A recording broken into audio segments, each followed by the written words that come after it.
The last lesson summary. Today we are going to discuss about the last lesson, which is the chapter number 1 of the English literature. The narration of this story is by a French boy France. ठीक है, तो ये जो story है ये किसके ऊपर बनी है? फ्रांस के ऊपर बनी है। फ्रांस जो है वो एक लेज़ी बॉय है और फ्रांस को खेलना बहुत पसंद है और बहुत ज़्यादा सेंसिटिव नेचर का है। और भले ही लेज़ी है पर उसको खेलना बहुत पसंद है।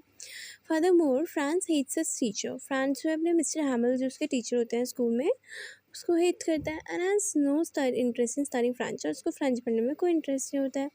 तो फिर एक ऑर्डर आता है बर्लिन से कि बर्लिन में क्या होता है कि जब एल्सेक एंड लॉरेन डिस्ट्रिक्ट थी फ्रांस में, जब बर्लिन के अंदर आ जाती है, बर्लिन कंट्री के अंदर आ जाती हैं, तो फ्रेंच लैंग्वेज की जगह उनका ऑर्डर होता है बर्लिन का कि जर्मन पढ़ाई जाएगी। अब स्कूलों में फ्रेंच नहीं पढ़ाई जाएगी। क्यों? क्योंकि जब वो एल्सेक और लॉरेन डिस्ट्रिक्ट टेक ओवर कर लेते हैं तो वो ऑर्डर देते हैं स्कूल में कि अब से यहाँ पे फ्रेंच नहीं पढ़ाई जाएगी, यहाँ पे क्या पढ़ाई जाएगी? जर्मन पढ़ाई जाएगी। Okay, it is a school French teacher mister हैमल last day. तो फिर वो मिस्टर हैमल की क्या ज़रूरत है, अब वो फ्रेंच तो नहीं पढ़नी, तो अब उनका लास्ट डे होता है।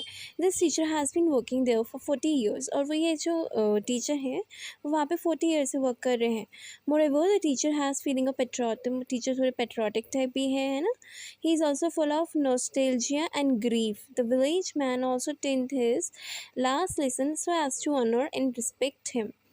ओके, तो जो विलेज मैन होते हैं वो भी लास्ट लेसन अटेंड करते हैं। मीन्स लास्ट लेसन मतलब अब फ्रेंच तो स्कूल में नहीं चलेगी तो वो सर जा रहे हैं, तो वो जो लास्ट लेसन जो देने वाले हैं उसको अटेंड करने के लिए विलेज के मतलब गांव के कुछ लोग भी आते हैं। ठीक है, और वही that day is full of nostalgia and grief, मतलब बहुत ज़्यादा इमोशनल होता है, बहुत ज़्यादा प्यार से भरा होता है। The village is regretting and said that they didn't learn their mother tongue in their childhood. तो विलेज जो है वो क्या है, रिग्रेट कर रहा है, मीन्स पछता रहा है और काफ़ी दुखी है कि उन्होंने अपनी मदर टंग, अपनी जो मातृ भाषा है फ्रेंच है, उन्होंने उसको ही नहीं सीखा है ना। अब तो क्या है कि जर्मन का अब तो जर्मन चलेगी, क्योंकि क्या है बर्लिन से ऑर्डर आया है कि अब एल्सेक और लॉरेन जो फ्रांस की डिस्ट्रिक्ट्स हैं उनको अब उन्हें टेक ओवर कर लिया है बर्लिन ने। अब उनकी लैंग्वेज जर्मन चलेगी वहाँ पे, है ना। तो नेक्स्ट क्या है कि France receives a big shock when he learns that in his last lesson in French he shocked because he does not know French. क्योंकि वो कहता है फ्रेंच होता है वो बहुत ही उसको बड़ा शौक लगता है कि हाँ अब से फ्रेंच ही पढ़ाई जाएगी, और उसका वो लास्ट लेसन होता है और उसे पता है कि इससे कुछ आता ही नहीं है, तो उसे शौक लगता है मुझे तो कुछ आता ही नहीं, कुछ सीखा ही नहीं। Furthermore on learning about the last lesson a sudden interest rises in him for learning French. जो कि जो बच्चे कोई पढ़ना पसंद नहीं करते थे फ्रेंच, हेट करते थे सब्जेक्ट, हेट करते था टीचर को, तो अब वो इंटरेस्टेड हो रहा है, काफ़ी इंटरेस्टेड हो रहा है कि मैं भी फ्रेंच सीखूँ। Moreover he pays careful attention and learns everything taught on this last day. फिर वो क्या होता है, काफ़ी अटेंटिव हो जाता है और अच्छे से सब कुछ सुनता है और बहुत अटेंटिवली क्लास को अटेंड करता है। Instantly he develops liking for the teacher mister Hamel को भी पसंद करने लगता है, और जो उसकी नफ़रत थी मिस्टर हैमिल के लिए, उसके लिए दिल में वो भी ख़त्म हो गई थी।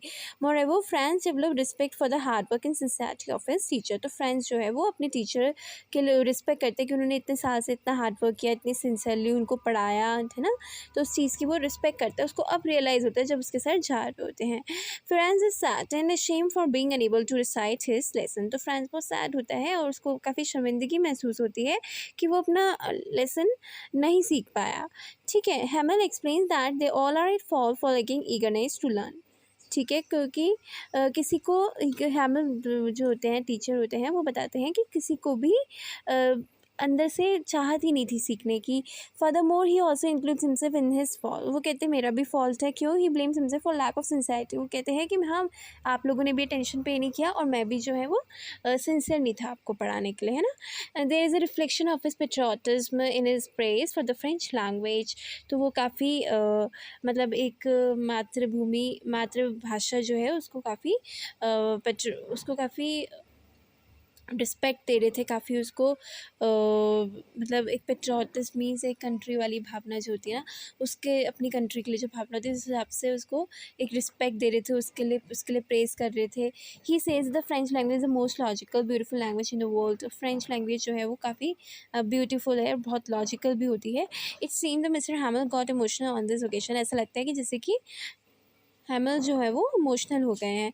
Further more he asked the class to guard their language. He says that being close to one language is a way to escape the clutches of slavery. अगर आपको आज़ादी चाहिए तो आपको अपनी लैंग्वेज, अपनी जो मातृभाषा है वो तो एटलीस्ट आनी ही चाहिए है।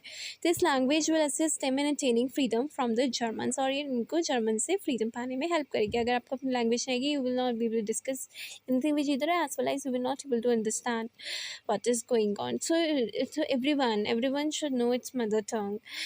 The people realize the significance of their mother tongue. तो उस दिन उनको अपनी मदर टंग, उनकी मातृभाषा जो है उसका रियलाइज़ होता है कि कितनी इंपॉर्टेंट है वो सीखना। वो स्लेव्स बन के रह जाएंगे, उनको अपनी भाषा नहीं आती है ना, वो हमेशा मतलब एक गुलामी में ही जीते रहेंगे।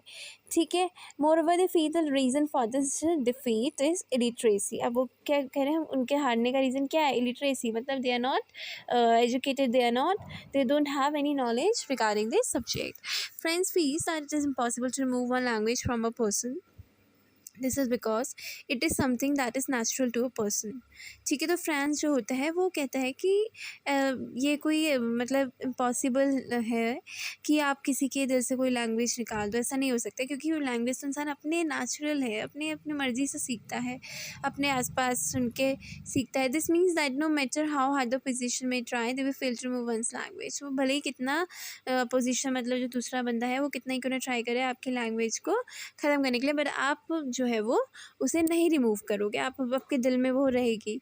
इसका कंक्लूजन क्या आता है कि it reflects on the importance of one's language for any race while crucial safeguard है। तो ये एक लैंग्वेज जो आपकी लैंग्वेज है, लाइक आपकी, अब हमारा वेस्टर्न कल्चर आ गया, इंग्लिश तो है ग्लोबली एक्सपेक्टेड लैंग्वेज है और सबको आनी भी चाहिए।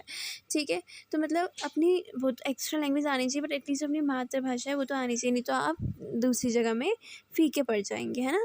तो दूसरी जगह में आप एक सेल्फ रिस्पेक्ट, एक सेल्फ कॉन्फिडेंस के साथ नहीं खड़े हो पाएंगे, because you are such a silly person, you don't even know your mother tongue, so that's a very shameful thing now.